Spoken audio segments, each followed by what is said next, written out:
गरीब माँ की छठ पूजा।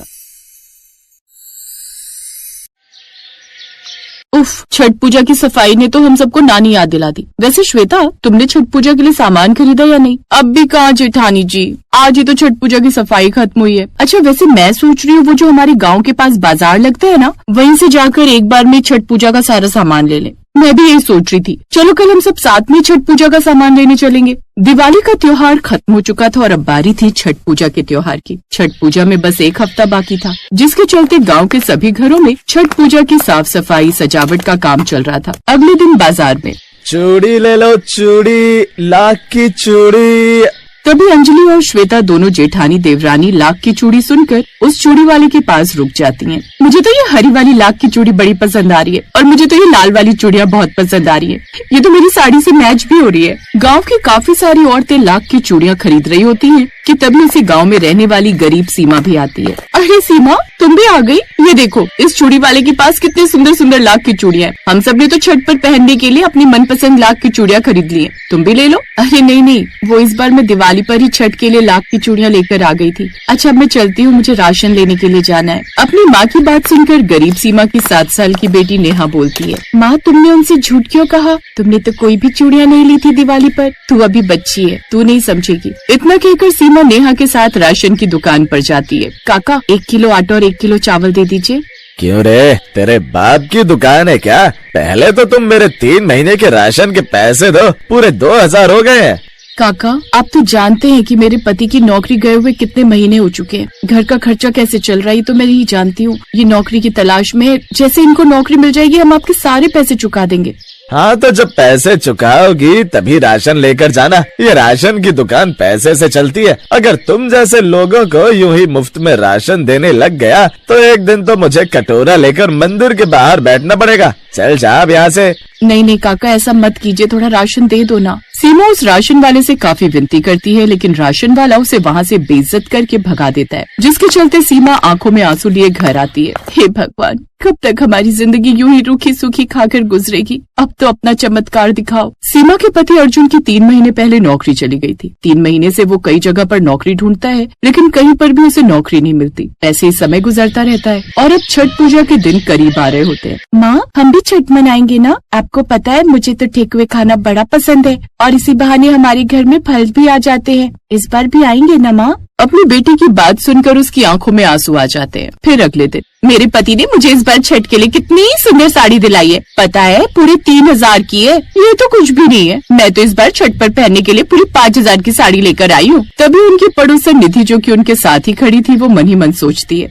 साड़ी तो मुझे भी लेकर आनी थी, लेकिन छठ पूजा की तैयारी में मुझे तो साड़ी लाने का मौका ही नहीं मिला। बस आज का दिन बचा है, आज मुझे साड़ी लेने के लिए जाना ही होगा, लेकिन जाऊँ किसके साथ? तभी उसे सीमा दिखाई देती है, जिसे देख वो उसके पास जाती है। सीमा, क्या तुमने छठ पूजा के लिए साड़ी ले ली? नहीं, अभी नहीं। चलो ये तो अच्छी बात है, मैंने भी नहीं ली। आज हम दोनों साथ में साड़ी लेने चलेंगे। लेकिन मेरे पास तो इसके लिए पैसे ही नहीं है, कुछ बहाना लगाना होगा। वो निधि, मेरी सासू माँ ने ना पिछले साल ही मुझे साड़ी दी थी, मैं वही साड़ी पहन लूंगी। इतना कहकर सीमा वहाँ से चली जाती है, जिसे देख निधि कहती है, कितनी कंजूस है ये सीमा की बच्ची, हर चीज में कंजूसी करती है। उस दिन भी इसने जानबूझकर लाख की चूड़ियाँ नहीं ली और आज भी बस ये पैसे बचा रही है। माँ, तुमने उन आंटी से झूठ क्यों कहा? तुम्हारे पास तो कोई भी नई साड़ी नहीं है। सीमा चुप रहती है, लेकिन नेहा सब समझ रही थी। सीमा अपने घर के हालातों के बारे में गांव में किसी को भी नहीं बताती, जिसके चलते गांव की कुछ औरतें उसको कंजूस समझने लग गई थी। छठ पूजा में अब सिर्फ 1-2 दिन रह गए थे, इसलिए सभी औरतें पूजा के लिए गन्ने, पान के पत्ते, टोकरी और दिए लेने जाती हैं। पैसों की कमी के चलते सीमा छठ पूजा में इस्तेमाल किए जाने वाले सामानों को भी ठीक से नहीं खरीद पाती। फिर मिट्टी से सीमा घर पर ही दिए बना लेती है और खेतों से गन्ने ले आती है। छठ पूजा में अब सिर्फ 1 दिन रह गया था, जिसके चलते गाँव की औरतें साथ में बैठकर ठेकुआ और खाजा बनाने का प्लान बना। अरे सीमा, तुम अभी तक घर पर ही हो, तुम्हें चलना नहीं है क्या? लेकिन कहाँ? हम सब औरतों ने सोचा कि इस बार हम खाजा और ठेकुआ साथ में बनाएंगे। तुम भी सामान लेकर पीपल के पेड़ के नीचे आ जाना। अरे वाह, फिर तो मैं ढेर सारे खाऊंगी माँ, खूब सारे बनाना। इतना कहकर निधि वहाँ से चली जाती है, लेकिन अब सीमा काफी ज्यादा टेंशन में आ जाती है कि तभी उसका पति अर्जुन आता है। अर्जुन जी, छठ पूजा है और गांव की औरतें साथ में खाजा और ठेकुआ बना रही हैं। मुझे भी उन लोगों ने बुलाया, लेकिन खाजा और ठेकुआ बनाने के लिए मेरे पास तो सामान ही नहीं है। तो क्या हुआ, घर में जो राशन रखा है तुम उससे ठेकुआ और खाजा बना लो। खाजा ठेकुआ बनाने के लिए घर के राशन का इस्तेमाल नहीं करते और बाहर से राशन खरीदने के लिए हमारे पास बिल्कुल भी पैसे नहीं है। तभी सीमा को कुछ याद आता है। वो जल्दी से चौका के पास जाकर एक डब्बा उठाती है और उसे खोलती है। उस डिब्बे के अंदर गेहूं के कुछ दाने रखे होते हैं। अगर गेहूं के दाने में बाहर पिसवानी गई तो 40 रुपए लग ही जाएंगे। एक काम करती हूँ, उन्हें घर ही में पीस लेती हूँ। फिर चक्की की मदद से सीमा उन गेहूं के दानों को अच्छे से पीस लेती है। गेहूं के दाने थोड़े से ही थे, इसलिए आटा भी थोड़ा ही बनता है, जिसे लेकर सीमा सभी औरतों के पास जाती है। अरे ये क्या सीमा, तुम ठेकुआ और खाजा बनाने के लिए इतना थोड़ा सा आटा लेकर आई हो? हाँ, वो मेरे घर में लोग ही कितने हैं, मैं, छोटी बेटी और मेरे पति, इसलिए हमारे लिए तो इतना ही काफी है। कंजूसी की भी हद होती है। क्या तुम ये पैसा अपनी छाती पर लेकर जाओगी क्या? ये खाजा ठेकुआ सिर्फ हम अपने घर के लिए नहीं बल्कि आस पड़ोस के लिए भी बनाते हैं। कंजूस से कंजूस देखे, लेकिन तुम जैसा नहीं देखा। निधि की ऐसी बातें सुन सीमा को बहुत दुख होता है, लेकिन वो चाहकर भी उसको अपने घर के हालातों के बारे में नहीं बता सकती थी। ऐसे ही दिन गुजरते हैं और आज छठ पूजा का दिन होता है। गाँव की सभी औरतें नई साड़ी, लाख की चूड़ियाँ, 16 श्रृंगार करके तैयार हो जाती हैं और छठ पूजा का सारा सामान लेकर छठ मनाने के लिए घाट पर जा रही होती हैं। लेकिन वहीं सीमा काफी ज्यादा परेशान होती है। जैसे तैसे करके पूजा के सामान का इंतजाम तो कर दिया, लेकिन ये 5 तरह के फलों को मैं कहाँ से लाऊं? छठी मैया, क्यों मुझे छठ के व्रत को रखने में इस बार इतनी सारी परेशानियों का सामना करना पड़ रहा है? ये कहते हुए सीमा रोने लगती है। वहीं दूसरी तरफ, अरे चलिए साहब, वरना घाट पर भीड़ जमा हो जाएगी। तुम सब तो आ गई, लेकिन ये सीमा कहाँ रह गई? पता नहीं काकी, मुझे तो लग रहा है वो तो घाट पर भी ना जाएगी। देखा नहीं आपने कुछ दिनों से वो कितनी कंजूसी कर रही है। मेरा तो अब उससे बात करने का भी मन नहीं कर रहा। उन सभी औरतों की बात सुन वो बूढ़ी काकी सीधा सीमा के घर जाती है और देखती है कि सीमा फूट फूट कर रो रही है। अरे सीमा बिटिया, क्या हुआ तुझे? तू ऐसे रो क्यों रही है? सब ठीक तो है ना?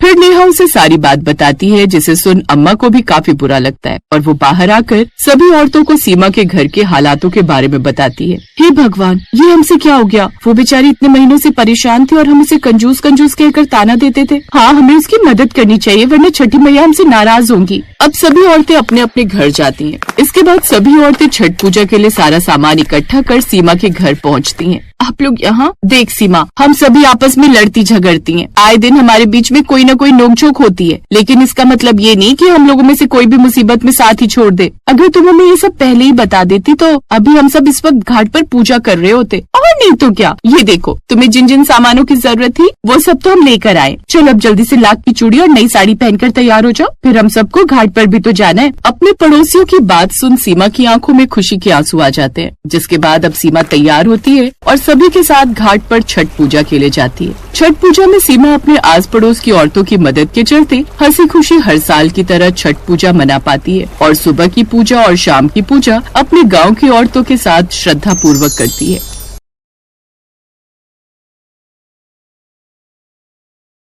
साल की तरह इस साल भी सोनपुरा गांव में सब छठ पूजा की तैयारी कर रहे थे। गांव के बाजार भी सजे हुए थे। मधु और सुमन दोनों सगी बहनें भी हर साल छठ पूजा का व्रत करती थीं। वो भी छठ पूजा की तैयारी अपने अपने हिसाब से कर रही थी।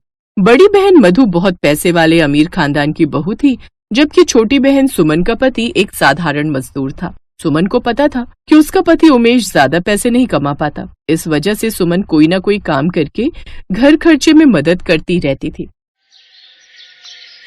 अरे सुमन, तू बांस की टोकरी बेच रही है? चल तेरे से ही खरीद लेती हूँ। तेरी थोड़ी कमाई हो जाएगी और छठ पूजा के लिए थोड़े पैसे जुड़ जाएंगे। एक काम कर, मुझे 20 टोकरी दे दे। मेरे तो वैसे भी परिवार में बहुत लोग हैं छठ पूजा का व्रत रखने के लिए। मैं अपने परिवार में सबको उपहार में दे दूंगी। तेरी सगी बहन हूँ, इस बात का तू फायदा उठा। और हाँ सुन, पैसे ज्यादा मत लगाना, मुझे सही दामों पर लगाना, कभी मुझे बहन समझ कर लूट ले।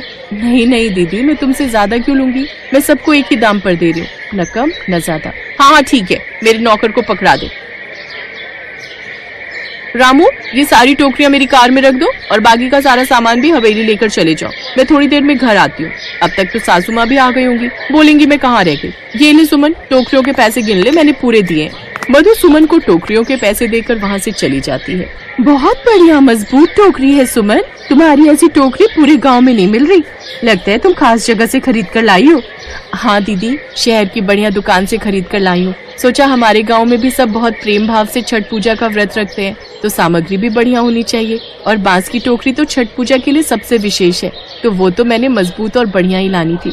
ये लो दीदी, आपकी 2 टोकरी बांध दी है। तभी सुमन का पति उमेश आ जाता है। सुमन ला, तू कुछ खा ले, सुबह से भूखी है। रजनी ने तेरे लिए रोटी और दाल भेजी है। और तुमने रोटी खाई क्या?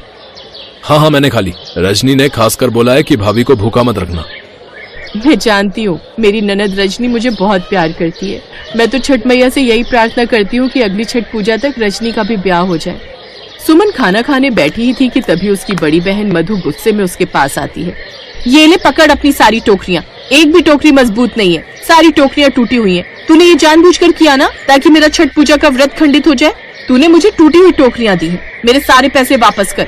मैंने तो अपनी बहन समझकर तेरे ऊपर तरस खाया था कि तेरी थोड़ी बिक्री हो जाएगी, पर तूने तो मुझे ही ठग लिया। सुमन तू रोटी खा, मैं बात करता हूँ। मधु दीदी ये क्या तरीका है बात करने का, बताओ। मधु दीदी मैंने आपको कोई टूटी हुई टोकरी नहीं दी। आप देख लो यहाँ पर जितनी भी टोकरियाँ रखी हैं सब सही है, कोई भी टूटी हुई नहीं है। मेरे पास अभी तक कोई भी ग्राहक शिकायत लेकर नहीं आया। तो क्या मैं झूठ बोल रही हूँ? मुझे कुछ नहीं पता, मेरे सारे पैसे वापस कर और अपनी ये टोकरियाँ अपने पास रख। मैं बाजार की किसी और दुकान से खरीद लूंगी। अरे तो एक टूटती ना, सारी थोड़ी टूटी होंगी। एक भी टूटी हुई नहीं थी, मैंने मधु दीदी को सही टोकरियां दी थी। मुझे लगता है तू ऐसे नहीं मानेगी, मुझे आसपास के लोगों को इकट्ठा करना ही होगा। अरे देखो भाई देखो कैसे चोर दुकानदार हैं, टूटी हुई टोकरियां देकर पैसे कमा लेते हैं। कोई भी इनसे टोकरी मत खरीदना।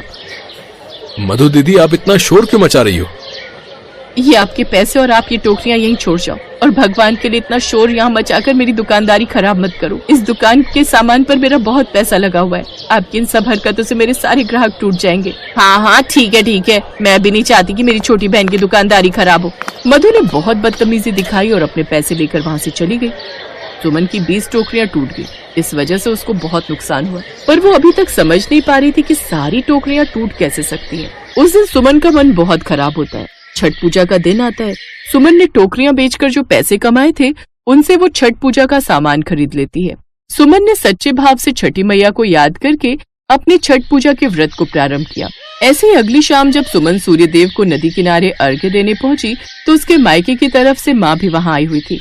सुमन बिटिया, एक बार मधु का हालचाल पूछ लेना, उसकी तबीयत ठीक नहीं है। आज भी पूजा करके जल्दी चली गई। मुझे मिली थी, मैंने तो कहा था कि मैं कुछ बना चाहती हूँ, पर उसने कहा कि नौकर चाकर हैं तो वो मदद कर देते हैं, पर माँ हूँ ना, मन नहीं मानता। मैं मधु को मिलने जा ही रही थी, तुम साथ चलोगी? मैं क्या साथ चलूँ माँ? मधु दीदी को तो आप जानती हो, मैंने आपको बताया था उन्होंने बीच में मेरे साथ कैसा बर्ताव किया। मेरा मन नहीं है। चल ठीक है, तेरी मर्जी। सुमन भाभी घर चले। सुमन की माँ थोड़ा सा आगे ही बढ़ी थी कि तभी कुछ सोचकर उसने आवाज लगाई। माँ रुको, रजनी एक काम कर, तू ये सामान लेकर घर पहुँच। मैं माँ के साथ मधु दीदी के घर जा रही हूँ। तेरे भैया बच्चों को घुमाने ले गए, तू उन्हें बता देना। ठीक है भाभी, आप ध्यान से जाना। सुमन का मन नहीं था, पर मधु उसकी सगी बहन थी, इसलिए ऐसे समय में वो सब कुछ भूलकर अपनी माँ के साथ मधु के घर जाती है। मधु बिस्तर पर लेटी थी, उसकी तबीयत बहुत ज्यादा खराब हो रही थी। माँ और बहन को देखकर मधु में हिम्मत आ गई। दामाद जी से कहकर हमें बुला लेती, हम आकर प्रसाद बना जाते। तूने बुलाए ही नहीं, मुझे लगा तेरी सास आ गई होगी तो वो तेरी मदद कर देंगी। माँ वो आ नहीं पाई, उनके घुटनों में बहुत दर्द था। वो जेठानी जी के साथ ही छठ पूजा का व्रत रख रही हैं। अब दूसरे गांव से आने में 2 घंटे लग जाते हैं। मैंने भी कहा रहने दो, पर मेरे घर जो खाना बनाती है वो भी छुट्टी पर चली गई। उसकी रिश्तेदारी में कोई बीमार हो गया था। अब काम के समय सब छुट्टी ले लेते हैं।